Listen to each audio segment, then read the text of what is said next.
2 वर्षांपूर्वी पुण्याजवळच्या माळीण गावावरती डोंगर कोसळला। आजही ती दुर्घटना आठवली की अंगावरती काटा येतो। असंच संकट पुन्हा एकदा ओढावलेलं आहे अंबितवरती।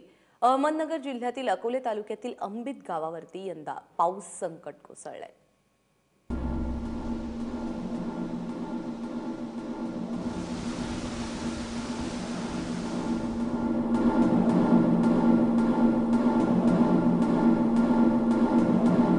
अकोले तालुक्यातलं अवघ्या 300 लोकवस्तीचं अंबित गाव, चारही बाजूंना डोंगर रांगा, सोबतच निसर्गाचा वरदहस्त।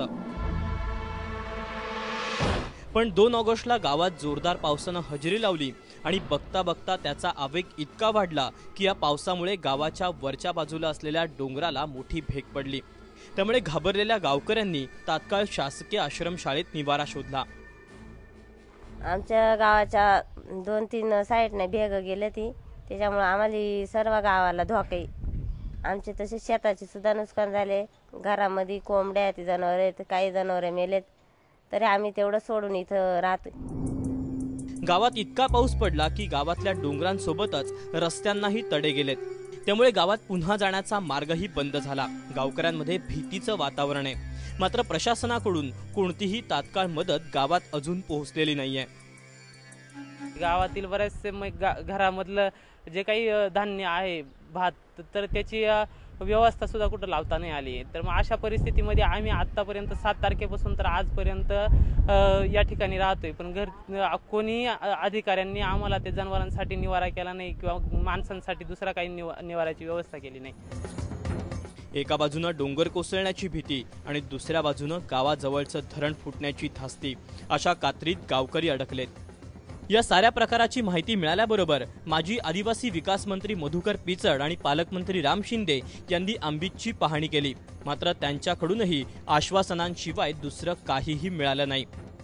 तर सरकार काय देईल त्यात अपेक्षा गंज आपल्याला आहे की बाबा आम्हाला घर बांधून द्यावा किंवा आम्हाला राहण्याची सोय करावा, पण आतापर्यंत काही होत नाही। माग काय म्हणत तुमच्या जनावरांसाठी आम्ही ताडपत्रे देतो, हे ते करतो, पण ते सुद्धा अजून काही मिळालं नाही, काही नाही आहे जसं आम्ही आहेच।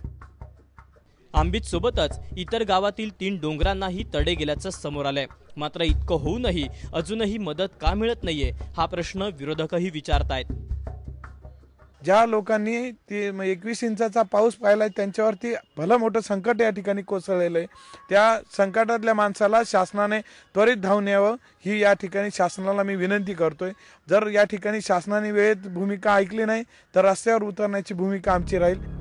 2 वर्षांपूर्वी जे माळीणला घडलं तशीच काहीशी परिस्थिती अंबितची झाली होती, मात्र केवळ दैव बलवत्तर म्हणून ते थोडक्यात बचावलं। परंतु प्रशासनाच्या नाकर्तेपणाचा कारभार पुन्हा समोर येतोय आणि प्रशासन पुन्हा माळीणसारखी दुर्घटना होण्याची वाट पाहतंय का असा प्रश्न गावकरी विचारतायत।